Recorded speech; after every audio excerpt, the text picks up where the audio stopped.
கொள்றங்கிற விஷயத்தை நாங்கள் இரண்டாக படித்துக் கொண்டோம். 3 வருடத்தில பிரதிபலிப்பு தான் இன்றைய நிகழ்வு.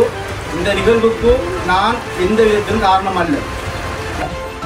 தவிசாளர் அவர்களை அட்வைசர் அசீசர், அதே போல் உங்களுடைய கேப்டன் மஃபீன் நௌஷாத், மிஸ்டர் அஹமத், அதே போல்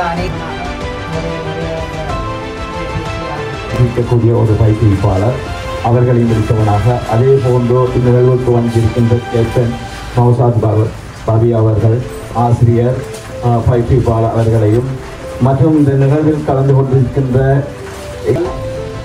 தங்களை பதிவு சான்றிதழை கேட்கும் பொழுது மாவட்ட மட்டத்திலே பதிவு இருக்க வேண்டும். ஏனென்றால் பிரதேச மட்டத்தை விட மாவட்ட மட்டத்திலே பதிவு இருப்பது மிக அவசியமானது. ஏனென்றால் உங்களுக்கு பண் தரும் பொழுது அந்த சர்டிஃபிகேட் ஆனது எங்கே பதிவு செய்யப்படுகிறது பார்ப்பாங்க. அதுக்கு கொஞ்சம் வலு கூட. அந்த வகையிலே கஷ்டமானது